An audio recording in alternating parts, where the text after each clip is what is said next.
Closing costs, prepaids, and down payments. Oh my. It's the Jay and Brian Show.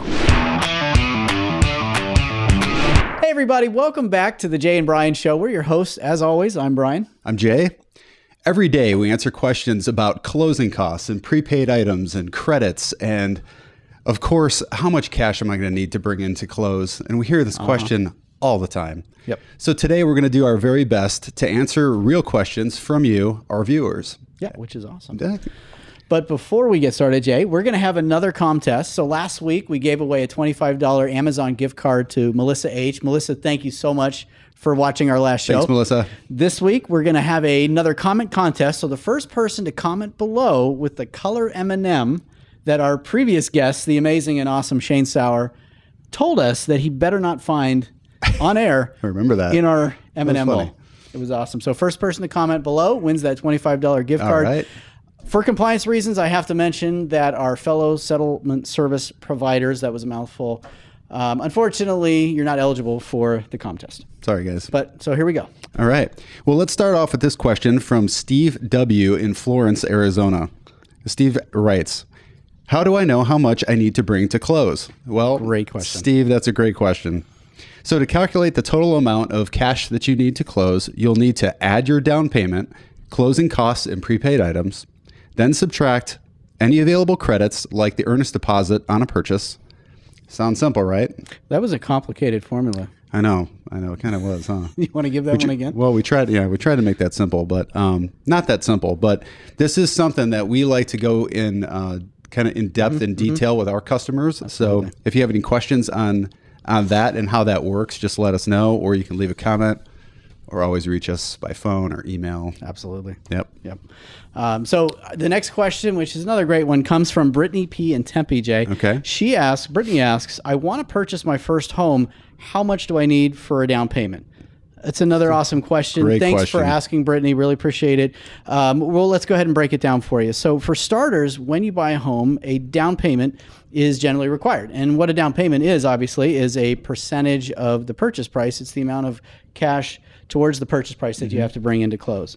For example, so a conventional loan. Well, let's say like $300,000. So $300,000. So if it's a conventional loan with a minimum 3% down, it'd be $9,000 for your down payment. Okay. FHA has a minimum of 3.5% down, and VA or USDA both have 0% down programs. Okay. Yeah. Great opportunities for first-time home buyers to keep their down payment low. Oh, for sure. Yeah, absolutely. Well, I hope that helps, Brittany. The next question comes from Araceli M. in Gilbert, Arizona. Can you guys explain closing costs? It's really confusing. Yes, it is, Araceli. Hi, Araceli. Yes, and thank you for your question. Brian, this is a tough one. What do you think? Do you want to try to tag team this one, or yeah, or absolutely. Let's do it. Kind of feels like the last episode of Cobra Kai. I don't know. Stop! I haven't watched the last episode. Well, I hope I didn't just spoil that for you, but little tag team there. We'll see. But okay, so closing costs are fees that you pay to your lender, your title company, and other third parties for administering. Sure. Administering. Yeah, sounds good.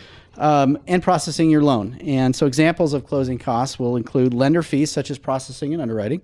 You're going to have a credit report and appraisal fee. Okay. The title company will have their set of fees for processing. They do their process, as well as your title insurance policy. We'll get into that a little bit later.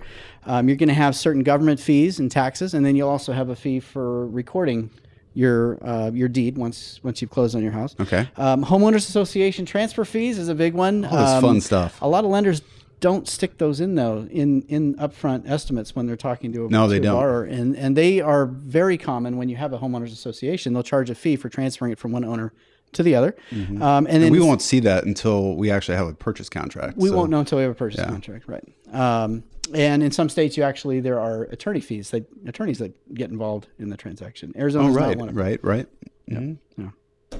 Yeah. Got a lot of paper in front of me here. I don't want to miss a step here. I know. As you can see, there are a number of different fees that make up closing costs for services performed by all parties involved in the financial part of the transaction. If you didn't know otherwise, it's understandable to think that some of these fees are actually unnecessary. For sure.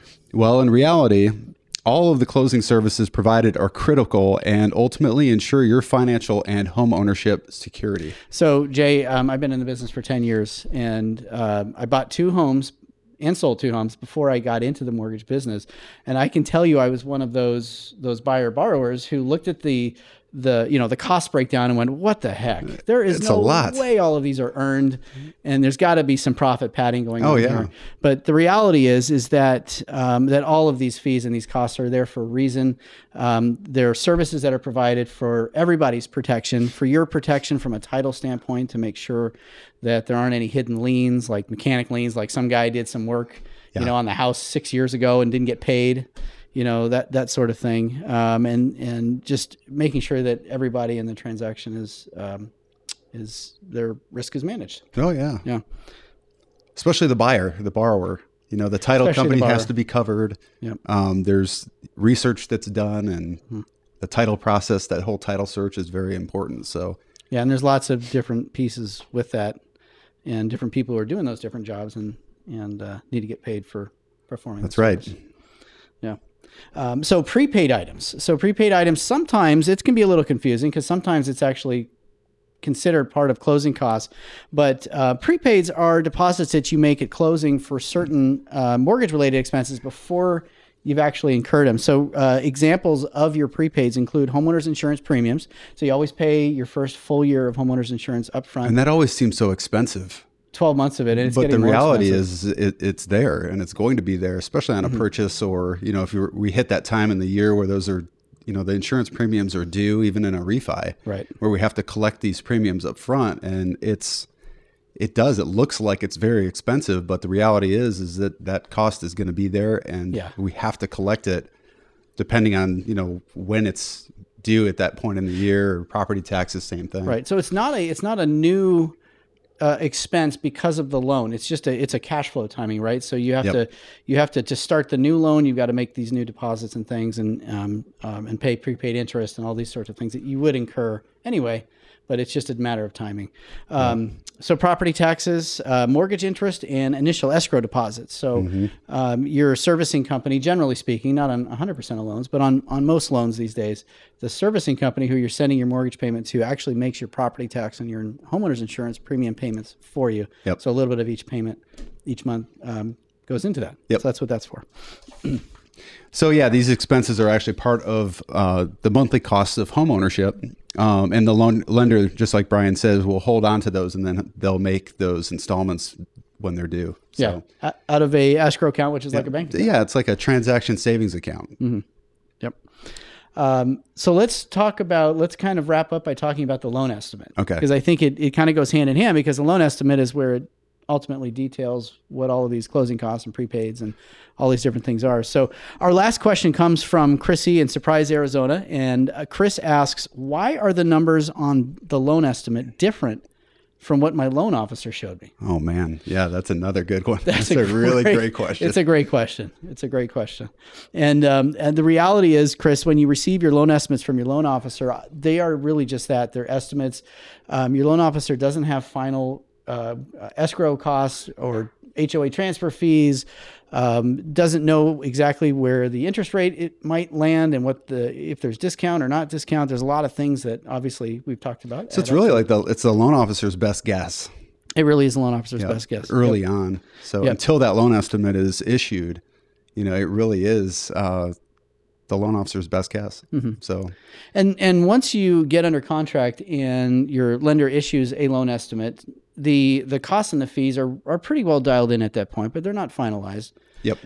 Certain things can change, but we won't get into that on this episode. But with the loan estimate too, it's mostly, the loan estimate is going to disclose the charges that are associated with the loan. Right. So they don't necessarily get into the details on the credits, adjustments, and dollars and cents even. So that doesn't come until later in the process with the initial closing disclosure. So that's going to be the best representation of what the actual closing costs and the closing numbers are going to look like. Yeah. So once we get to that initial closing disclosure, then we have this conversation about the cash needed to close, and everything is itemized in dollars and cents and closing costs and prepaid items, and it's all in there. So, oh my. Oh my. So, I mean, a lot of information that we just went over. It is. Good news, guys. Jay and I are always just a comment, text message, phone call away if you ever have any questions. We at all. are accessible and available. And don't forget about the comm test again this week. So if you can correctly name the color M&M that our good friend Shane Sauer said he did not want to find in the M&M bowl. That's right. We are going to send you, the first one to do it, we're going to send you a $25 Amazon gift card. All right. And as always, please remember to smash that thumbs up button if you like the video, if you found it helpful. Definitely share it and comment below. All that activity, of course, does help us reach more families and allows us to help more people. And so we really appreciate that. Really appreciate everybody for watching. Yeah, let us know if you have any questions, and we'll catch you guys on the next episode. All right. We'll see you later. Thanks. Closing costs, prepaids, and down payments. Oh my. Oh, I don't need this. Oh my. I just stole your line, Jay.